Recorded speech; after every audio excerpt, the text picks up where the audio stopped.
Hello, welcome to Sip and Tip. I'm MJ. And I'm Sine. Today, we got a doozy for you today. Today we are talking about Body shaming. Mm-hmm. Yeah, too many of us feel some kind of way about our bodies. Whether it's our breasts being too small or too big, whether it's our stomachs being too big. You know, everybody's talking about the fupa. You know, but it doesn't just stop there. I mean, because I recall being young and being told, see, and this is the thing, I think body shaming is taught. Whether you hear somebody else talking about their own thing and you're comparing yourself. I remember being told that my nose was bigger than my face. Mm-hmm. So to me, my entire life, I just saw a big nose. You know, I never saw pretty. I never saw anything. Man, I love my eyebrows. Okay? Because you don't have to wax them. That's why. Girl, I could just slick some Vaseline on them like, ooh. You know? Nah, I mean, I got to So, go get them trimmed up. but it took me a minute to get there because I spent most of my life not liking something somebody made fun of. Right. And honestly, I think body shaming is an exterior factor placed upon us. And so this happens throughout all of different ages, all of our lives, where even as a child, you know, we often will say, oh, look at little gordito, look at little chubs, look at little, you know, because babies are a little chunky usually, or at least in my family. Yeah. And it's not a bad thing. We don't mean it in a bad thing for the babies. They're cute when they're, you know, they look like little Michelin men and they're cute and they have Or little sumo holes. wrestlers. I used to Right. call my baby a sumo.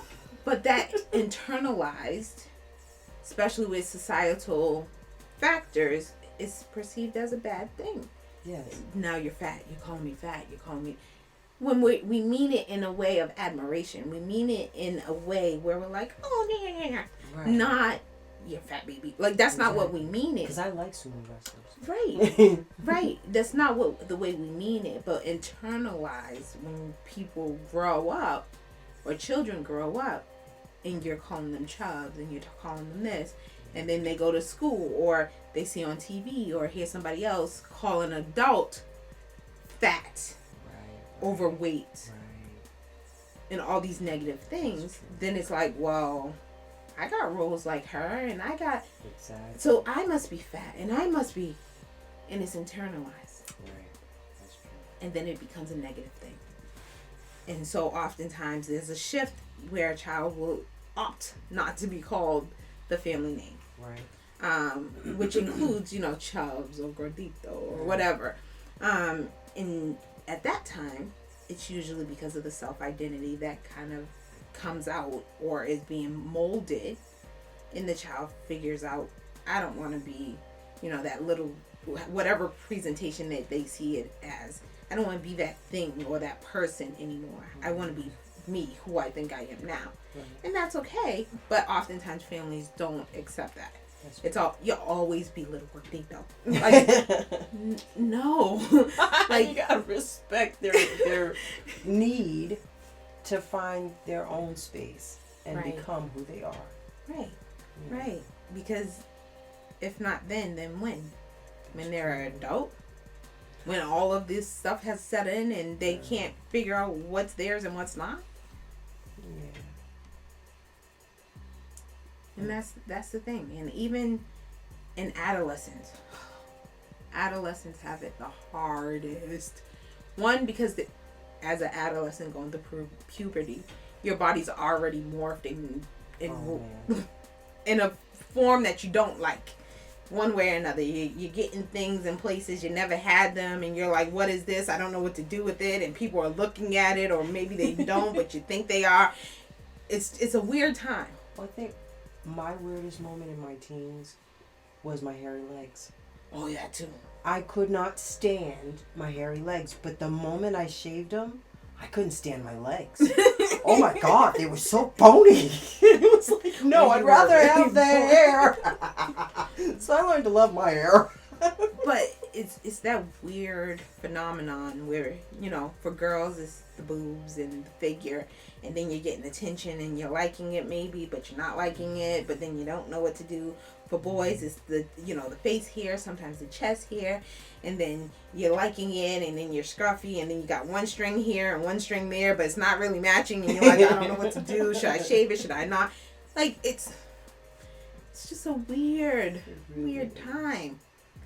Yeah. And then you have people on the outside that's like, oh, you still look like a baby, or oh, you gained some weight, or oh, yeah, you filled in nicely. Yeah. And so some things that are said in a joking manner are internalized and not a pleasant thing. Especially if you're already having second thoughts on it because you're still adapting to your new you. Your body transformation. Yes. So with children, helping them through that process is key. Helping them understand the changes. Helping them understand that you don't have to be the model on the TV. Mm-hmm. You don't have to be the girl next door. You have to be you. That's it. Right. I think with my daughter, she went through the phase of just wearing big clothes. My daughter's in that now. Yeah, and I was okay with that. I didn't want to change it because I didn't want any unwanted attention at her either. Right. So until she felt comfortable with her body, wear your big clothes, baby. Right. But there is some behind the scenes work that goes into that. Mm-hmm. You have to foster that understanding. You have to foster that personality. You have to foster self-love. Mm-hmm. Because they're not going to get it on their own all the time. And they might love certain parts of themselves and not others. So showing them how, if you don't like something that is changeable, work that out. That's true. And see, I never understood that growing up.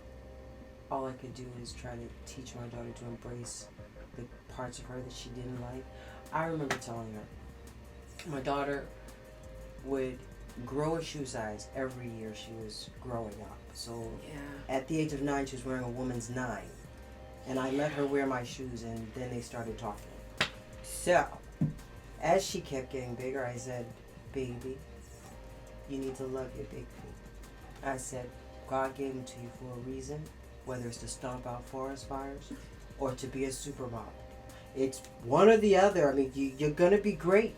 Whatever it is, it's like you have these things for a reason. And in all reality, God made us each the way we are for a reason. Right. And whether we know that reason or not is really in the air. But we can do what we can with what we have. Right. And so let me just point out that there's bullies at every age. Oh my God. In every arena, there are bullies. They might look different. They might say things different. They might not be as blatant. But there are bullies at every stage of life. It's true. So whether it's the feet, whether it's the rack, whether it's the nose. And I remember trying out for a step team. And at the time when I tried out for the step team, I wasn't, like, I was really thin with a rack. That was it. And they're like, well, you know, and again, being that age, and I think I was like 13, I didn't know about support. I didn't know about how to keep them still. Okay, I was still trying to figure out why I had to wear bras, let alone trying to figure out which ones I should have to wear. Mm-hmm. So going for a step team, you're doing a lot of jumping, a lot of stomping, so things jiggle, and people didn't like that. The coaches. The coaches should have told you. But again, it's a way to go about that, and the tact just wasn't there for me. And so that's something I didn't know then, but I know now. I made the step team because I performed my ass off, but the commentary that came along with that could have been avoided. And so even, again, there's bullies at every stage. And people don't always know that they're being the bully in that moment. That's true. They might think they're helping. Exactly. Or saying what is needed, or, you know, being truthful. Right. But when you internalize that, what does that mean? Exactly. Like being told, oh, just apply a little lipstick. Yeah. I don't need lipstick to look womanly. Right. I don't like makeup. Right. Nothing wrong with it for other people, but if I prefer not to have it, I shouldn't have to be told that I need it. Right. Because I don't. No. And it same thing like nails. I don't get my nails done. Sometimes, for a special occasion I will, but I prefer just my regular nails. Not the greatest thing, but this is just how I'm comfortable. Me too. And even with makeup, I'm makeup illiterate. I cannot at all. So if you ever see my eyes, all I can do is a line over my eyes. But it's cute. And some little mask. That's it. And I don't even know the names of all these things. I'm just like, I know what it looks like, and I'm going to just do that. That is it. Right. That's all I do. Because that's all I know. Like, I literally will look like a clown if I try to do my whole face. You don't want to see that. I've tried it. I wasted my money and tried it. And again, this was at a point where all of the girls wore makeup. Right. All of the girls were made up. Yeah. And I just wanted to see. I wanted to know. It was a point where I didn't feel pretty. I didn't feel right. Exactly. I didn't feel like me. And I was like, maybe I could just do this. Yeah. But I had to learn that there was only one me. Right.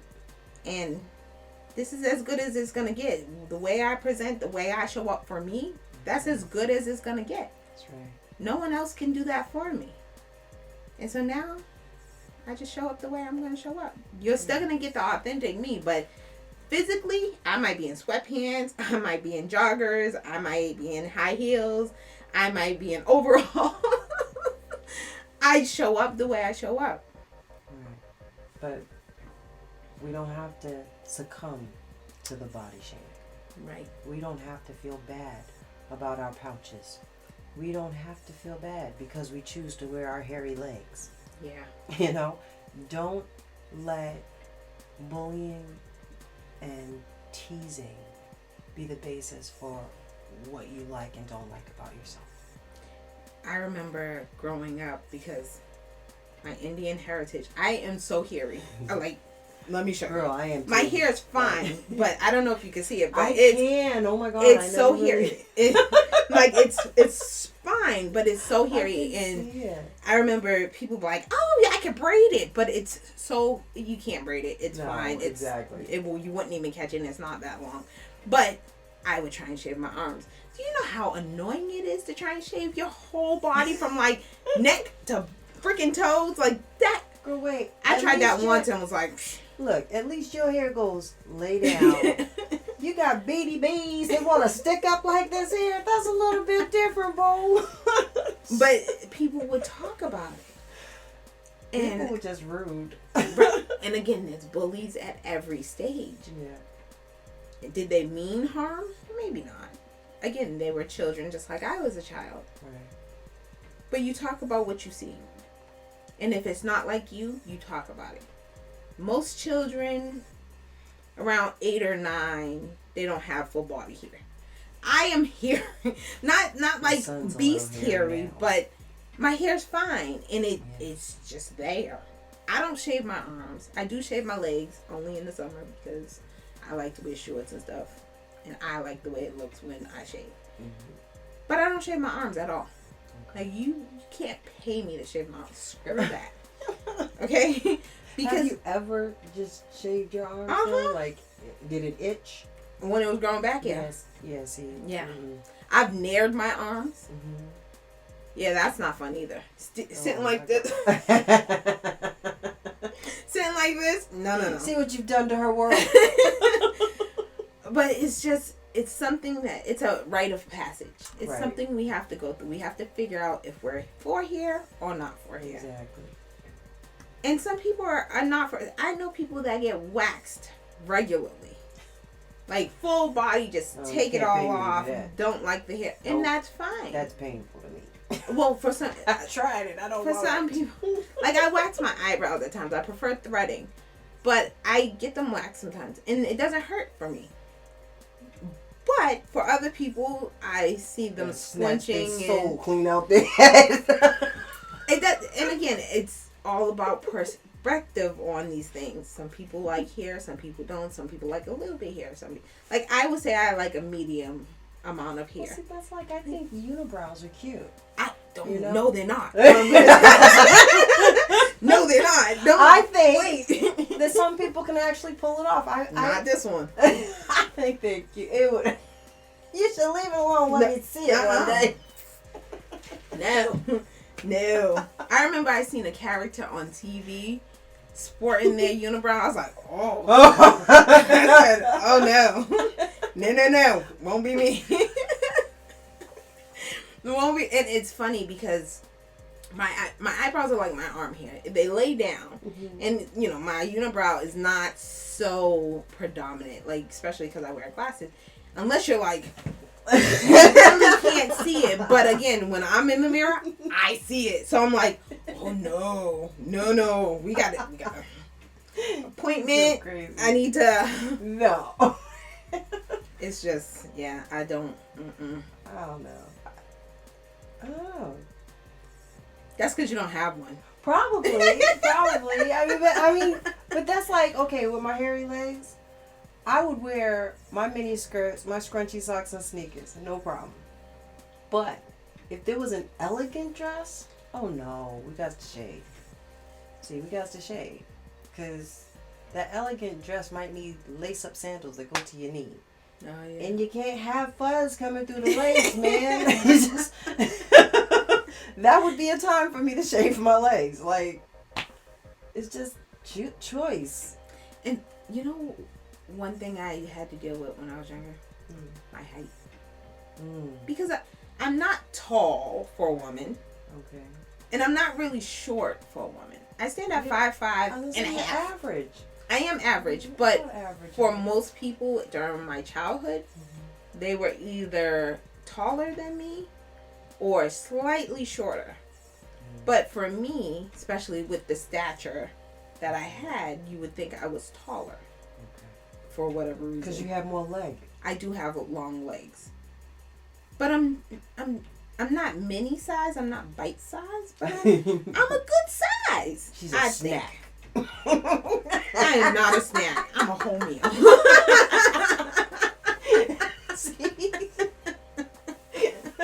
No, I don't even know what that means. I don't either. It was just funny. In my head. You said bite size. Because bite size is little and fun. I guess I could be a snack. All right. I guess. I don't know. You're so crazy. But it's just, for me, height, and everyone's like, shorty, and I'm like, I'm not short. I'm average. Like, don't take away from her height, y'all. Now it doesn't really bother me. Like, I know, like, I know I'm not everyone else's preferred height, but I like my height. It works for me. Yeah, it works for me too. But I like 5'5", 5'6". I'm just a smidge taller than you, but I still claim your size. Yeah, right. I know. That's why I'm like, I wasn't gonna say nothing. I was just gonna do the look. But I have friends that will come over and just put their arm on my head. No. And again, it's they don't mean it in a bad way. It's just I'm usually the short one in the group. Just be tickled. Yeah, and I'm like, get off of me. But I'm usually the short one. I know I'm not that tall to be part of the tall crew, but I enjoy my height. Yeah. I do things that other people can't do. Like, I get to climb on things that most tall people can't climb on because you just. And they're like, why didn't you just ask me? It's better if I climb up here. Like, I still can wear kids' clothes. I can still fit into smaller things because I'm not that tall. And besides, if a tall person picks you up, you can feel like you're going somewhere. Well, I gotta find a tall person to pick me up then, I guess. That's what I like. But yeah, it's just things like that. Like, when we were younger, it was really, oh, you're so short. Oh, you're to this, you're to that. Now I embrace it. I embrace it because at the end of the day, what else do I have? There's no way I'm paying all that money for cosmetology. For surgery to get all, like, one, that's too much. Two, there's so many adverse reactions And not that I haven't thought about it in my younger ages. I was like, well, maybe I could do it. Yeah, no. I refuse. And so I'm all about... Sometimes it don't work. Right. Your body can reject surgeries and or implants and stuff like that. But I'm all about positive body image. If you're healthy, it doesn't matter what size you are. Everyone has a preference, and that's fine. If that's your preference, that does not mean that you have the right to down someone else that is not your preference. Exactly. Not appropriate at all. Everyone has a preference, and that's fine. Right. I am my size. If you don't like my size, okay. I think it's called a pansexual when you're attracted to intellect. So I'm more, I don't really pay attention to the body necessarily. I really like what you, like, talk to me about your goals. That's the funny thing, like, yeah. I need to know what's in your brain. Girl, that's how come I say it all the time. If you ain't got nothing in your mouth, coming out your mouth, that brain don't work right. It's like, just shut up then and look pretty, because... I mean, and you gotta look pretty if you ain't got nothing coming out your mouth, because you ain't look pretty. Don't. No, if you ain't got nothing coming out your mouth, and you think you want to talk to me, at least be pretty, because I'm gonna have to. Well, for you, yeah. Yes, because if you talk to me, and you've got a brain on you, I don't care what you look like. I really don't. I don't. But if you talk to me, and you ain't got nothing in your mouth,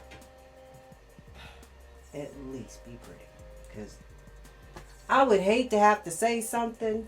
Seeing if you're pretty, I won't say nothing. I'll try. Look, I will do my best to just.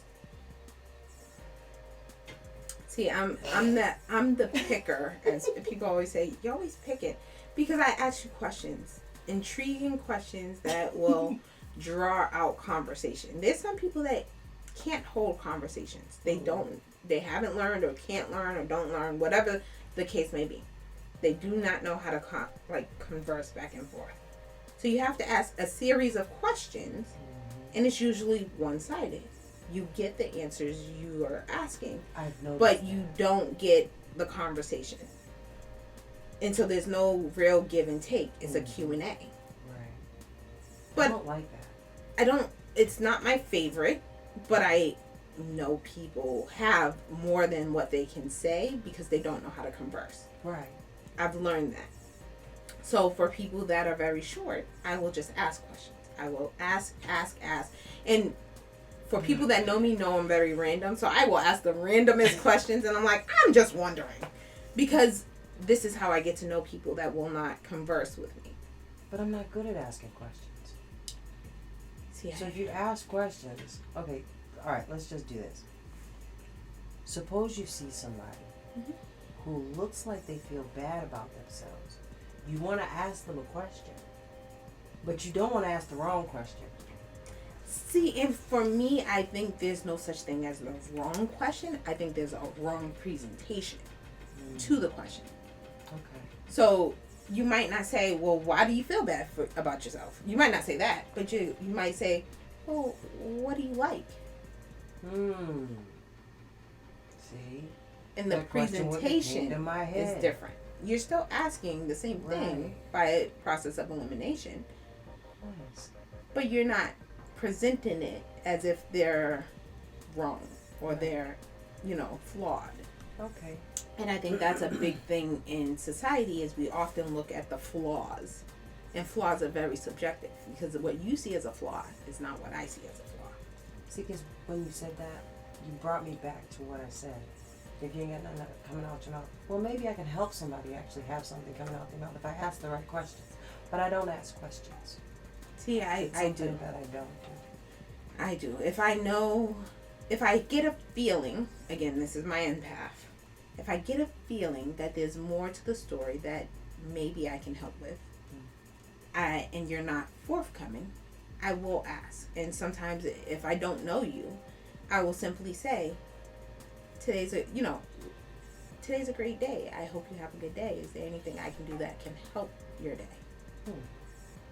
And some people will be like, oh, no, I'm fine. And I'm like, well, if there's anything that I can do to help, you can find me here, whatever the case may be, depending on the arena. Sometimes I'm at work, so I could give a business card, or sometimes I'm on my own personal time and I could give like my social media handle, or whatever the case may be. And then some people will say, well, I'm struggling right now because I've had somebody say I don't have money and I'm hungry.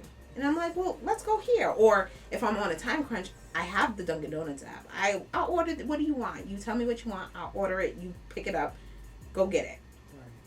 Or some people want these outlandish things because I've asked and now they feel like it's a windfall. Like I'm going to give them the whole world. That's not what I'm asking you. Like I'm not going to then buy you a house, buy you a car, and support you for the next 5 years. Like, no. But if you need a job, I can help you get interviewed. I can help you with your resume. I can help you level up in those ways. Right. I'm not going to do the work for you because that's not helpful for you. You need to learn how to replicate, or that's not a word. Repeat. Stick to the regular. I was going to say represent, but I'm like, no. What? I lost my train of thought too. Yeah. But repeat the process. So if you are stepping out onto this platform again, you're not looking for me. You're able to do it. Right. Okay. And so I will do those things. Or I've had somebody say, I have a job interview, but I don't have clothes for this job interview, and I know I'm not going to get it. Let's go to the store. Like, meet me at the store. I might not take you if I don't know you because I don't want you in my car and you turn out to be. But meet me at the store at this time. In the area close to where we met or interacted, and I will get you an outfit. And I'm pretty sure you probably came across that already, especially with some people that probably don't feel comfortable in their own skin. Right. They're probably too busty or right. Can't find their right size. Right. And so with employment, there is a lot of needless body shaming, because especially if you work in certain fields, it's like, well, how are you going to help these people when you look like this? I get this all the time because again, I work in the community. I have to go out into various different platforms and interact with people on various different playing fields. So I am usually very casual when I go out. For a number of different reasons. And so when I walk into certain establishments, they're like, and what are you doing? And you're a professional? Yes, because in certain fields and certain limelights, you cannot show up in a suit and tie. You won't get interacted with by the people you're seeking. You will not get the understanding that you're just working. You won't get far. Right. You need to present in a way that is welcoming to the people you're going out to meet. Right. And so oftentimes I've been in a group where people are like, well, how are you gonna, X, Y, and Z when you can't walk down the street? Why is that the question? If your job is not based off of you running, like, okay, I get why police officers need to be in shape because you need to chase people. Right. Literally. Girl, I've seen some that are not in shape. Right. But for people that do not literally need to chase people, your size does not matter. True. Your ability to do your job is more mental and or like physically with your hands and not your actual whole body. Right. You're not being a football player where you need to sprint down the field. Why does that matter? Right. But some people don't understand that.